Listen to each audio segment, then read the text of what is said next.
မေပြမာမိတိရှိသောသူပိတောမှာပိတောဝါရတေတိတောမှာပထမဒုတိယတတိယဒီတိ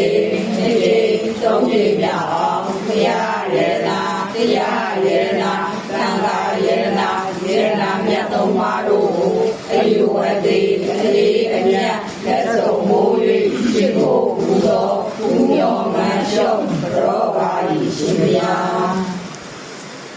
ဘုရားဒီဟူသောအမြတ်ဆုံးယရနာဘုရားဒီဟူသောအမြတ်ဆုံးယရနာသံဃာဒီဟူသောအမြတ်ဆုံးယရနာဝေယရနာမြတ်လုံးမအပေါင်းတို့ဘုံဘုံယုံကြည်နေတို့လည်းလုံမိုး၍ဒီကိုဘုသောဘုမြောင်းမှန်ကြောတော်ကြောင့်ဖြစ်သောယရနာတရားသနာမကုသိုလ်ကယရနာပရဏဂုံတို့မှနှင့်ဘဂဝါအင်္ဂါ၅ပါးနှင့်ပြည့်စုံသောသီလတော်မြတ်တို့ကိုသောက်ပြီးခြင်းလုံးကြောင့်ဖြစ်သောသီလကုသိုလ်ကယရနာ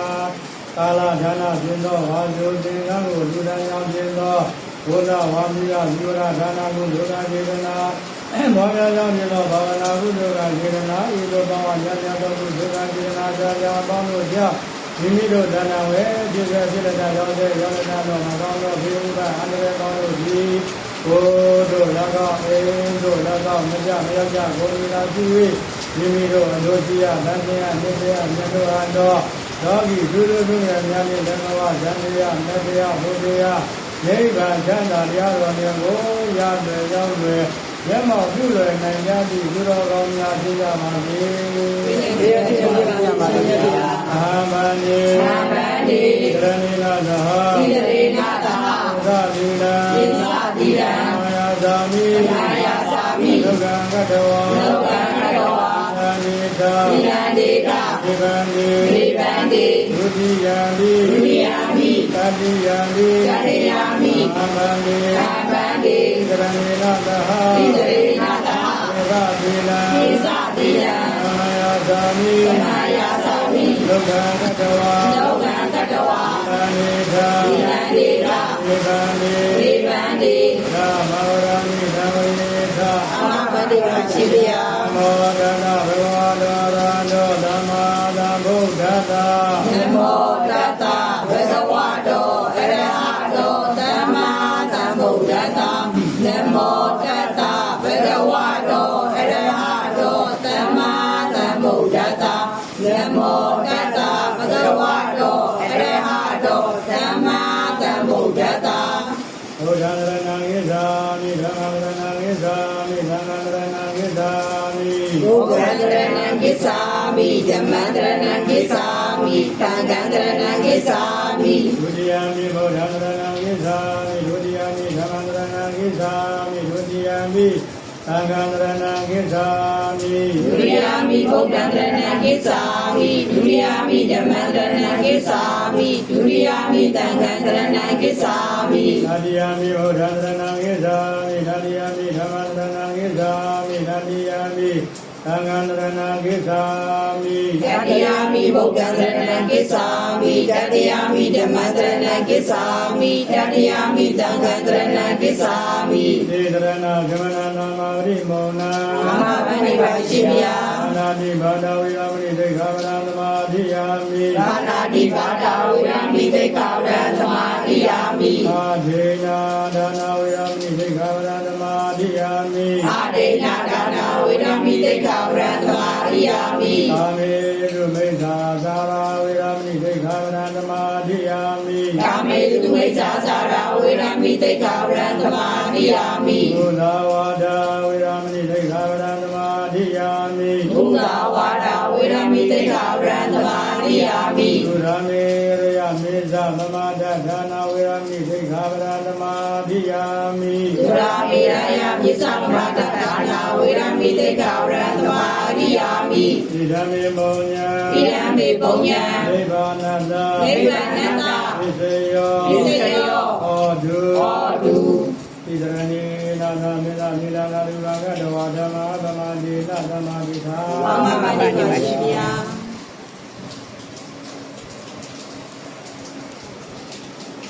အမေရိကန်များအောင်အမေရိကန်နာမည်မိမိတို့လူသားမျိုးဝုဒ္ဓမိမိကိုသိက္ခာလူသားများအောင်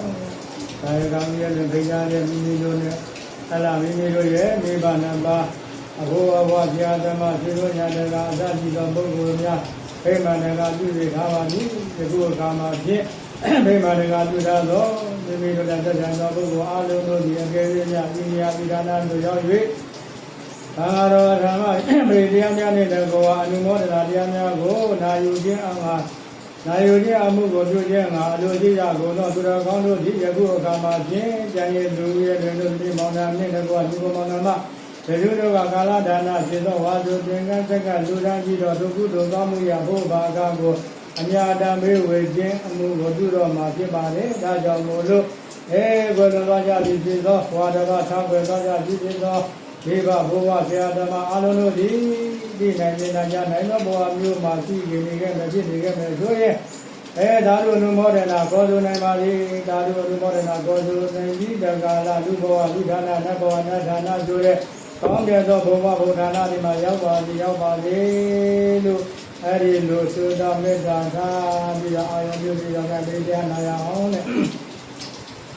ဓမ္မနာဇဂဝါလေနုရတလာကိတံဒုဒေဝတာဓမ္မမုနိဟာသံသာသုနန္တုသကမောက္ခတံဓမ္မသဝနာကာလောအယံဗဒန္တာဓမ္မသဝနာကာလောအယံဗဒန္တာဓမ္မသဝနာကာလောအယံဗဒန္တာနမောတတဘဂဝတောရာတောသမ္မာသမ္ဗုဒ္ဓတ္တနမောတတဘဂဝတောရာတောသမ္မာသမ္ဗုဒ္ဓတ္တနမောတတဘဂဝတောရာတောသမ္မာသမ္ဗုဒ္ဓတ္တကရဏီယမတဝုသလေနာယန္တတတဗဒာភិသမိစ္ဆတေကောဥဒုသတုဥဒုသတုသောသတ္တမုဒ္ဒဝနာတိမာနိသာနောသဝသာသူရောသမဂေသောသာသံလောကဝုဒ္ဓိသာတေနတိဝဇာနိမကောသာဘဂဘောကုလေသောနာနုကေသောနာသာဗုဒ္ဓမာသတိကိစီလေနဝေယောမရေဥမဝတေယောသုခိနောဝဂေမိနောဟောတုသဗ္ဗတတ္ထာဘောတုသုခိတတ္ထာယေကေတိဘာနာဗုဒ္ဓတိရတဝါဒဝရဝနဝတေလာယေရဝါယေဝဘာနာနိတိမာရတကဒုက္ခဒုလာဒိဋ္ဌဝါယေဝအဒိဋ္ဌယေဝဒုယေဝလန္တိအဝိဒုယေဘုရားဝါသံဝေနိဝါသဘာတတ္ထာဘောတုသုခိတတ္ထာနာမရောဗရာနိယောမေရနာမိမေယေရာဂတတိနာကိဉ္စီယာရောဒနာမိယတေယနေယမေယသာဒုက္ခမိတိယမာဒယဒါနိယံဗုဒ္ဓမာယုသာဧကဗုဒ္ဓမနုရကေဧဝမေသဗ္ဗဗုရေသုမာနသဘာဝေအမရိမာနမေတ္တေသသဝလောကသမေမာနသဘာဝေအမရိမာနဩဒာဒောဇာတိယေသာသဘာသာဝေသမသမတံဧဒာဒရာနိဒေနောဝါလယနောယဝဒသဝိဒမိတောဧဒံတတေနိတေယဇမမေတံဝိဟာရမိရမဟုဒိဋ္ဌိသအနုဘဂဝါတိနဝဒန္နေနသမ္ပန္နောကာမေတုဝိနယဂေရနာယေသာဒုက္ခပတိယာမုနာရေတိဣနိမေသောဘဂဝါရဏမသမ္ဗုဒ္ဓောဝိဓာရဏသမ္မနောဒုရတောလောကဝိရောနောတရောမုဒိနာဓမ္မသာရတိသတ္တာဒေဝမနုဿာနာဘုဒ္ဓောဘဂဝါသဂ္ဂနောဘဝနာဓမ္မောလန္တိတိကောအာဂာလိကောဣရိမတိဟောမနေကောမေသန္တဝေရိဓဘောဝိညုယိသောမဏိမာနောဘဝနောသဝသံဃောဩလောမဏိမာနောဘဝနောသဝသံဃောညာယမဏိမာနောဘဝနောသဝသံဃောသာမေတိမဏိမာနောဘဝနောသဝသံဃောယတိရာသတ္တယေမုဒိရာယုဂာနိယတာမုဒိရာပုဂ္ဂလာယေနဘဝနောသဝသံဃောအာဟုနေယောဘာဟုနေယောဒဂိနေယောယေရလိကရဏီယောနုဒရာဘောယခေတလောကနာယေဝံဗုဒ္ဓံတရဏနာဓမ္မသံဣသဘိက္ခဝဘယံဝါဇာမိတတံဝါလောမံလောနာယတတိယာဒုနိမိတံဝမေခေလာယောသမနာမောသကုဏသာတတောပါဝေကောဒုသုပိထာကတဗုဒ္ဓနုဘဝေနာဝိနာသမေတုယာဒုနိမိတံဝမေခေလာယောသမနာမောသကုဏသာတတောပါဝေကောဒုသုပိထာကတဓမ္မနုဘဝေနာဝိနာသမေတုယာဒုနိမိတံဝမေခေလာယောသမနာမောသကုဏသာတတောပါဝေကောဒုသုပိနာအာဂန္တသံဃာနုဘာဝေနဝိနာသမေတုသာဓုသာဓုသာဓုပါဘုရားဒီကနေ့ဘုရားမာလီတော်မှာမြတ်စွာဘုရားရှင်တော်မြတ်ကြီးကကောင်းမှုခုဒီချမ်းသာဒုက္ခဤအနည်းအဲ့ဒီဟောတော်မူတဲ့ဒေသနာပဲเนาะ ဗျာ ကောင်းမှုဟူသည်ချမ်းသာဒုက္ခဤအမည်ဒီကိုရတဲ့လူမိသားစုကြီးတဲ့ကောင်းမှုသည်ချမ်းသာဒုက္ခဤအမည်ပဲနော်ဒါကိုပြောတာဒါရောမြတ်စွာဘုရားရင်ကိုယ်တော်မြင်ကြီးတာခြေသာခြေသမီးတို့တဲ့ကောင်းမှုဆိုတာကိုကောင်းမှုလုပ်ရမှာမကြောက်နဲ့ဘာကြောင့်လဲလို့မေးရင်ကောင်းမှုဆိုတာဟာသင်ခြေသာခြေသမီးတို့အလိုရှိနေတဲ့နှစ်သက်မြင်လို့အပ်တဲ့ချမ်းသာဒုက္ခရဲ့အမိပဲဒါကြောင့်မို့လို့ကောင်းမှုကိုကြောက်ကြမယ်လို့သင်ပါရတော့နော်ဒါကြောင့်မဟာဘိက္ခုပုံညာဏဘာယိထဒုက္ခလေကံဘိက္ခုအဓိဝဆနံအိဋ္ဌသကန္တတပိယတမနာပတ္တယတိတပုံညာနိအဘိဓာနာမိကောပနံဘိက္ခုဒီကရတ္တကဒါနပုံညာနာဒီကရတ္တအိဋ္ဌံကန္တံပိယမနာပါဝိပါကပိစနုဘုဒ္ဓဘိက္ခုခြေသာခြေသမီးတို့ပုံညာနာကောင်းမှုတို့ကိုမဘာယိထမကြောက်ကြပါကုန်နဲ့ကတ္တမအဘဲကြောင့်ဒီဟူမူကကတ္တမအဘဲကြောင့်ဒီဟူမူကယတိတံယာနိပုံညာနိအကျဉ်ကုသိုလ်ကောင်းမှုတို့သည်အဋ္ဌိတန်ဤထင်ရှားမသည်ရှိကြပါပေကုန်၏ဧတံအဓိဝဇ္ဇနာဤကောင်းမှုဟူသောအမည်သည်အိဋ္ဌံသာအလိုရှိရသောကန္တတနှစ်သက်အပ်သောပိယသာဖြစ်မြတ်လို့အပ်သောမနာပတ္တစိတ်နှလုံးကိုဝါစီတတ်သောဒုက္ခလချမ်းသာဒုက္ခဤအဓိဝဇ္ဇနာအမည်ပါပေ၏ဘိက္ခဝေခြေသာခြေသမီးတို့အဟံငါဘယသည်ဒီကရတ္တကျင့်မြင့်စွာသောကာလမှလည်းကဒါနာပြုအပ်ကုန်သောပုံညာနာကောင်းမှုတို့၏ဒီကရတ္တကျင့်မြင့်စွာသောကာလမှလို့အိဋ္ဌတအလိုရှိရသောကန္တတနိစ္စအသောမနာမတ္တစေမနာမတ္တစေရုံကိုဝါစေတတ်သောဝိပါကအကျိုးထုကိုပစ္စနုဘူတာခံစားအပ်ခဲ့ဟုပေသည်ခံစားအပ်ခဲ့ဟုသည်ခံစားအပ်ခဲ့ဟုသည်အဖြစ်ကိုအဘိဓမ္မာမိ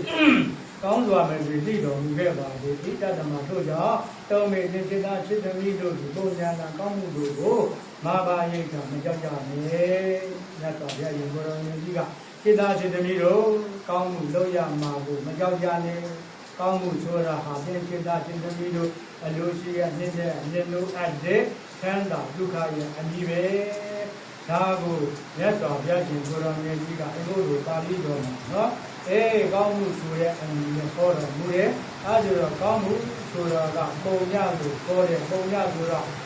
ဒီနေ့ဣဒာဘုရားကပုံညကောင်းမှုတဲ့ကောင်းမှုဆိုတာကဒါနသီလဘာဝနာဆိုတဲ့သုံးမျိုးကိုဒါနဆိုတာကသွန်သင်ပေးကလူသားမှုသီလဆိုတာက၅ပါး7ပါးကပြကြတယ်သီလတရားတွေကိုဆောင်နေခြင်းလို့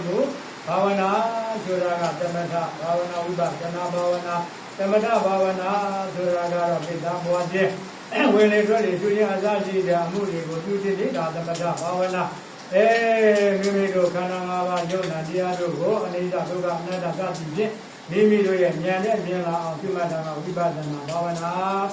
ဒီဒါနသီလဘာဝနာဆိုတဲ့ကုသိုလ်ကောင်းမှုတနည်းပြောရင်ပုံညဆိုတဲ့ကောင်းမှုကိုပြုရမှာမကြောက်ကြနဲ့တဲ့ဒါကြောင့်လဲလို့မေးရင်သင်စိတ္တစိတ္တမိတို့အလိုရှိနေတဲ့ချမ်းသာဒုက္ခရဲ့အမည်ဖြစ်လို့ဒီကနေ့ကိုရလွယ်လို့နော်ချမ်းသာခြင်းရမယ်နော်အကုန်လုံးချမ်းသာမှုကိုလိုလားကြမယ်ဘလောက်တရားချမ်းသာမှုကိုလိုချင်တယ်လို့မေးရင်လူချမ်းသာလဲလိုချင်တယ်နတ်ချမ်းသာလဲလိုချင်တယ်ဒီတဲ့အမြဲဆုံးဖြစ်တဲ့အမြဲဆုံးဖြစ်တဲ့နိဗ္ဗာန်ချမ်းသာကိုသိအောင်လိုချင်တယ်ဆိုတော့ကုမှာကောင်းမှုကုသိုလ်မရှိဘဲနဲ့ဒီချမ်းသာကိုရနိုင်မှာမလားမရနိုင်ဘူးဒါကြောင့်ပဲဘုန်းကြီးတို့မြတ်ဗုဒ္ဓကစိတ္တစိတ္တမိတို့ကောင်းမှုပုံညဆိုတဲ့ကောင်းမှုလုပ်ရမှာကိုမကြောက်နဲ့တဲ့ဘာကြောင့်လဲလို့မေးရင်ကောင်းမှုဆိုတဲ့ပုံညဟာသင်္စေတစိတ္တမိတို့အလိုရှိနေတဲ့ချမ်းသာဒုက္ခရဲ့အနည်းဒါကြောင့်ဘုန်းကြီးတို့မြတ်ဗုဒ္ဓကဒီလိုမှာကြခဲ့တယ်ဒီလိုမှာကြတော့ဟုတ်ပါပြီတပည့်တော်တို့ကလည်းကိုရလွင်တို့အဲ့ဒါမိသားစုကဒါနသီလဘာဝနာဆိုတဲ့ကုသိုလ်ကောင်းမှုတွေကိုပြုလုပ်ခဲ့ပါပြီတော့သုံးရပြုလုပ်အားထုတ်နေပါပြီဒါဆိုရင်တပည့်တော်တို့ဒီလိုပြုလုပ်အားထုတ်တဲ့အတွက်ဘယ်လိုအကျိုးတရားတွေရနိုင်တယ်လို့မေးရင်ဘုန်းကြီးတို့မြတ်ဗုဒ္ဓကဆက်ပြီးတော့ဟောတယ်မာနုတိကာသတမ္ပတိဒေဝလောကိသရာရတိယာသနိဗ္ဗာနတမ္ပတိ နော်မနုဿတမ္ပံဒီဒေဝတမ္ပံဒီနိဗ္ဗာန်တမ္ပံဒီလူချမ်းသာနတ်ချမ်းသာနိဗ္ဗာန်ချမ်းသာဆိုရဲချမ်းသာ၃မျိုးအဲ့ဒီချမ်းသာ၃မျိုးကိုဘာနဲ့ရတယ်လဲဘာနဲ့ယူရမှာလဲလို့မေးရင်အခုပြောခဲ့တဲ့ပုံညာဆိုတဲ့ကောင်းမှုနဲ့ရပါ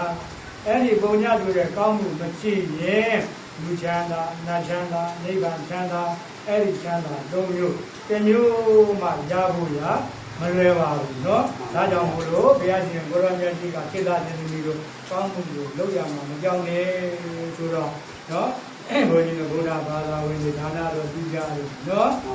ဒါနကတော့အနေနဲ့အများမကျူပဲပြုကြပါလေသီလတေပဲပိုင်းကြတော့နည်းနည်းလေးကြည့်တတ်ကြတော့เนาะအားနေတယ်လို့ပြောရမယ်ပေါ့เนาะဒါကြောင့်သီလတရားကိုစောင့်ကြည့်နေတော့မှဒါရီလားဆိုတော့မဟုတ်ကြဘူးခုနကခန္ဓာ၅ပါးမိမိတို့ခန္ဓာ၅ပါးယုံနာတရားတွေအပေါ်မှာအနိစ္စဒုက္ခအနတ္တစသည်ဖြင့်ပြုမှတ်ပွားများတဲ့အခါမိမိတို့ခန္ဓာလေးကိုတကယ်ဉာဏ်ဖြင့်သိမြင်လာတဲ့အမြင်မျိုးရပြီဆိုတဲ့အခါကျရင်ဝိပဿနာဘာဝနာဖြစ်မှာ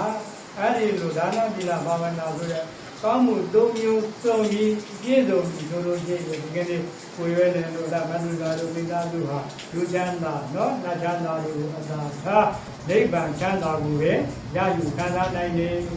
ဒါကိုဘုန်းကြီးတို့မြတ်ဗုဒ္ဓကဟလာတွေးကိုမှတ်သားပြီးတော့ဟောတာလားလို့ပြောတဲ့အခါကျတော့မဟုတ်ပါနော်ဘုန်းကြီးတို့မြတ်စွာဘုရားရှင်ကိုယ်တော်မြတ်ကြီးကတခုသောဘဝမှာမေတ္တာကိုခုနှစ်နှစ်ကိုဘွားများအားထုတ်ခဲ့တယ်တဲ့အဲဒီလိုမေတ္တာကိုခုနှစ်နှစ်ဘွားများအားထုတ်ခဲ့တဲ့အတွက်သံဝဒဝိဝဒကခုနကအသက်ရှိတဲ့ဗြဟ္မပြည်မှာဗြဟ္မာကြီးတွေဖြည့်ပြီးတော့ဗြဟ္မစည်းစိမ်ချမ်းသာကိုခံစားရတယ်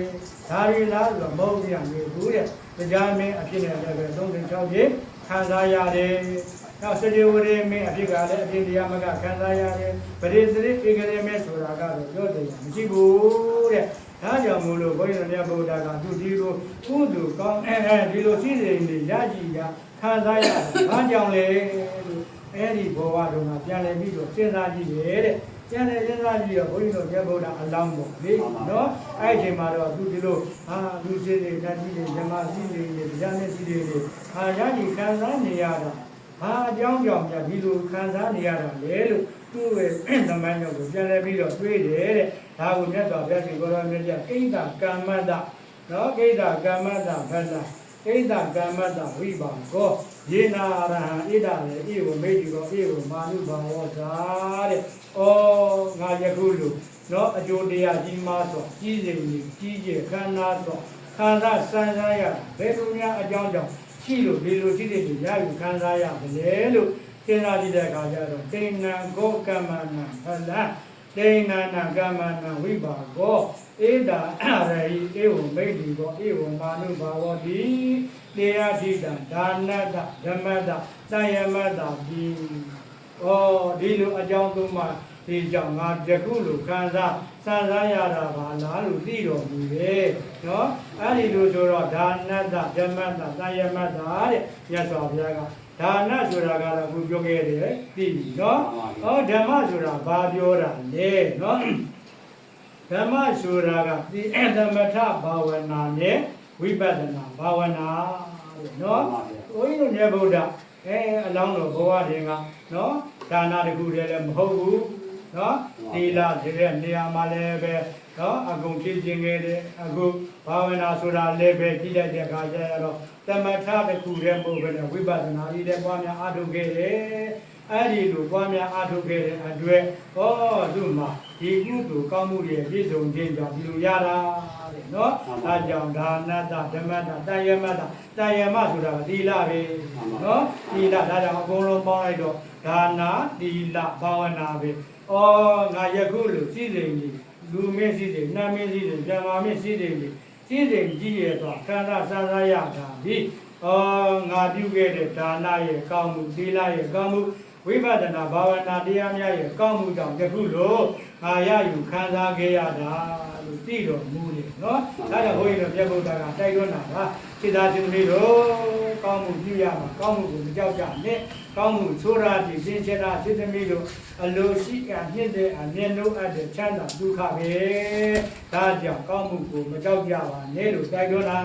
တိုင်းဒီနေ့တိုက်တွန်းနေမြတ်ဘုရားဟောပေါ်တိုက်တွန်းနေတဲ့အတိုင်းပဲနော်ကိုရလေမလူသားတို့မိသားစုကြီးနော်မိမိတို့ဟလားအလူကြီးတဲ့လက်နဲ့မကွာ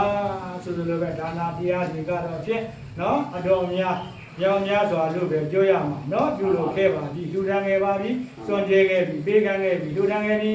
ဒီလားကိုချင်းဒီလားတရားဒီလည်းပဲမိမိတို့ခါဖို့မဆိုးခဲ့လို့မြဲမြံလုံးကျော်စွာစောင့်နေခဲ့ပြီဩလုံကဘာဝနာလုပ်ငန်းကြီးပြန်တော့တယ်တမထလုပ်ငန်းတွေဘုရားနဲ့ဝိပဿနာဘာဝနာလုပ်ငန်းတွေအတွက်ပါမိမိတို့ကြိုးစားအားထုတ်ပြီးဆိုတဲ့အခါကျတော့ဟလာကုဏကဘုရားမြတ်စွာဘုရားရှင်ကိုရောမြတ်ကြီးကဒါနသီလဘာဝနာဆိုတဲ့ကုသိုလ်ကောင်းမှုပြည့်စုံရင်ဘယ်လိုအကျိုးတရားရတယ်လဲလို့မေးရင်နော်မနုဿတံပတိဒေဝတံပတိနိဗ္ဗာန်တံပတိဆိုတဲ့တံပတိ၃မျိုးလူချမ်းသာနတ်ချမ်းသာနိဗ္ဗာန်ချမ်းသာဆိုတဲ့၃မျိုးကိုရနိုင်တယ်ရောက်နိုင်တယ်လို့ဟောတော်မူခဲ့တဲ့အတိုင်းဒီကိုရဲ့မတ္တိတာလူမိနာလူသည်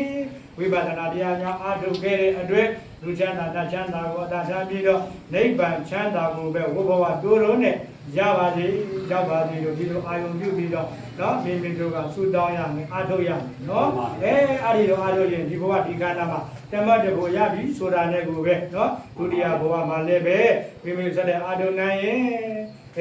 တန္တရာဆက်ဟာအပြီးပိုင်းလူမိမိတို့အလားတက်တန်ကြီးကိုပြုနိုင်ပါလိမ့်မယ်ဒါကြောင့်မိမိတို့ဒီနေ့ဒါနသီလဘာဝနာဆိုတဲ့ကုသိုလ်ကောင်းမှုကိုစုံလင်စွာပြုခဲ့တဲ့အတွက်မြတ်ဗုဒ္ဓဟောပေါ်ညွှန်ကြားခဲ့သည့်အတိုင်းနော်လူချမ်းသာနတ်ချမ်းသာနိဗ္ဗာန်ချမ်းသာဆိုတဲ့ချမ်းသာ၃မျိုးကိုရခြင်းရောက်ခြင်းရဲ့အကြောင်းတရားတွေကိုတို့မိသားစုနေ့စဉ်မပြတ်လစဉ်မပြတ်ဆိုသလိုပြုလို့အားထုတ်ခဲ့ပြီးဒီကုသိုလ်ကောင်းမှုတွေတို့မိသားစုတန်ត្រာအတွက်ရှောက်လန်းရတဲ့အခါမှာနော်တို့လိုလားတဲ့နိဗ္ဗာန်ကိုမဆံဝင်သေးမီအခါကာလမှာဈာကာလမှာလူဖြစ်ရင်လည်းလူချမ်းသာနတ်ဖြစ်ရင်လည်းနတ်ချမ်းသာအဲ့ဒီချမ်းသာစည်းစိမ်တွေကိုခံစားစစားပြီးတော့တန်ត្រာဝုဒုက္ခတို့မှာ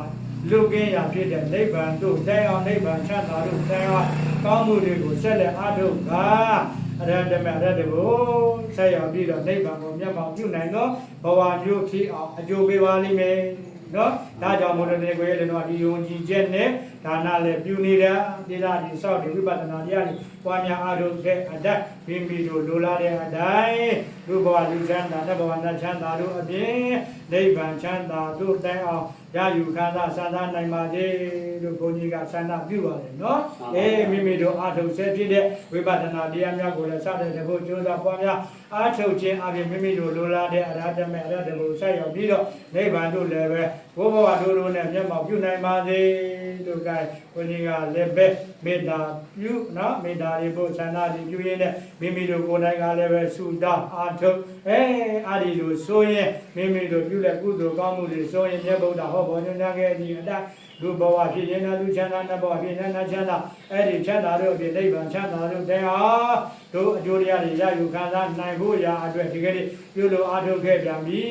ဒီကုသိုလ်ကောင်းမှုတို့ကြောင့်တပည့်တော်တို့ဒီလူချမ်းသာနတ်ချမ်းသာတို့ကိုအတားထား၍နိဗ္ဗာန်ချမ်းသာကိုပဲဘုဘဝတို့တို့နဲ့ရပါရသည်ရောက်ပါရစေလို့အာရီတို့အာယုပြုပေါ်လာနော်။ကံအားလို့လည်းခြင်းအားဖြင့်ဆက်လာတို့ဒီဆိုတော့ကမိမိတို့ပြုလုပ်တဲ့ကုသိုလ်ကောင်းမှုမိမိတို့ဖိမာနကပြုရတဲ့မိဘဘုရားဘုရားသမဘုရားမျိုးဟောဘုရားပေါင်းတို့လည်းပဲဒီနေ့ကိုရတဲ့မနုဿာတို့ပြုရမိသားအပြုတဲ့ကုသိုလ်ကောင်းမှုကိုယခုအခါမှာဒါနသီလဘာဝနာဆိုတဲ့ကုသိုလ်ကောင်းမှုတရားများဆုံးလင်ခဲ့ပါပြီတို့ဆုံးလင်ခဲ့တဲ့ကုသိုလ်ကောင်းမှုကိုယခုအခါမှာဖြင့်ရေသက်တော်ကြောင့်အမြတ်ပေးဝေပါတော့မယ်အမြတ်ပေးဝေသောအခါမှာမတိလဲရမကြလဲရမမြင်လဲရသည်ရှိတော့ယခုအခါမှာထပ်မှန်ပြီးတော့ဘုန်းကြီးကသတိပေးတိုက်တွန်းတော်မူပါလေမိအောင်ဘူအောင်ဘောအောင်ဆရာသမားအောင်ဆွေအောင်မျိုးအောင်အတ္တိသောပုဂ္ဂိုလ်ပေါင်းတို့သည်ကိုယ်ရဲ့လေမတ္တရာတို့ပြုတဲ့ကုသိုလ်ကောင်းမှုကိုသိနိုင်ကြနိုင်ပြီးဝမ်းမြောက်ဝမ်းသာနဲ့သာဓုဘောဓုကလူဘဝသူချမ်းသာများဘဝနတ်ချမ်းသာတို့ကိုခန္ဓာဇာသာနိုင်ပြီးတက္ကလာနိဗ္ဗာန်ချမ်းသာတို့တရားခန္ဓာဇာသာနိုင်ပါစေခြင်းအကျိုးငါတိုင်းရည်သူမိသားစုကကုသိုလ်ကိုမျှဝေခြင်းအမှုပြုပါတော့မယ်။ဒါရလို့လိုက်ဆိုကြနော်။အရှင်ဘုရားဒီတော်တို့သည်သံဃာလကဤအကျိုးကိုလကသာဂုံဤဖြစ်၍သရဏကိုဘုံမနှင့်တကဝါအင်္ဂါ၅ပါးနှင့်ဤသုံးသောတော်မြတ်တို့ကိုသောဒီသုံးပါ၏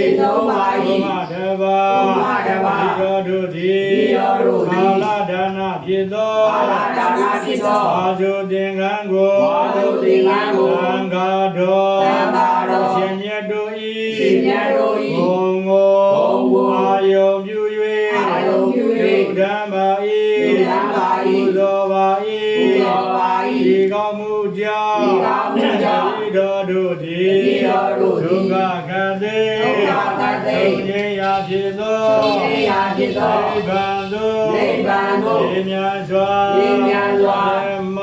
ဓမ္မ ပြုရပါစေသာ ပြုရပါစေသာ ဘုရား အရှင်ဘုရား အရှင်ဘုရား အရှင်ဘုရား ဒီတော်တို့သည် ဒီတော်တို့သည် ယနေ့ယခု ယနေ့ယခု ပြုသမျှ ပြုသမျှ ဘုဘာကကို ဘုဘာကကို လက်ရှိလက်မဲ့ လက်ရှိလက်မဲ့ ပြကုန်သော ပြကုန်သော ဒီဘဘိုးဘွား ဒီဘဘိုးဘွား ဆရာဓမ္မ ဆရာဓမ္မ ရှင်မျိုးညာတကာ ရှင်မျိုးညာတကာ ဣဒင်ဟာ ဣဒင်ဟာ အပေါင်းတို့နှင့်တကဝါ အပေါင်းတို့နှင့်တကာဝါ ကိုဆောင်နာ ကိုဆောင်နာ အိမ်ဆောင်နာ အိမ်ဆောင်နာ ဆံဆောင်နာ ဆံဆောင်နာ လမ်းဆောင်နာ လမ်းဆောင်နာ သာရှိသော သာရှိသော အမျက်နာကော အမျက်နာကော အပေါင်းတို့အား၎င်း နတ်ပေါင်းတို့အား၎င်း မယေတနေ မယေတနေ ယမမေ ယမမေ နတ်တို့တနေ နတ်တို့တနေ ယာမေ ယာမေ ယေမိတနေ ယေမိတနေ ရှင်မင်းတို့အား၎င်း ရှင်မင်းတို့အား၎င်း ယနေ့ယခု ယနေ့ယခု ပြုပြုသမျှ ပြုသမျှ ဘုဘာကကို ဘုဘာကကို အမြရပါစေခြင်း အမြရပါစေခြင်း အကျိုးငါ အကျိုးငါ အမြပေးဝေပါ၏ အမြပေးဝေပါ၏ အမြပေးဝေပါ၏ အမြပေးဝေပါ၏ အမြရ၍ အမြရ၍ ကိုယ်စိတ်နှပြ ကိုယ်စိတ်နှပြ ဉာဏ်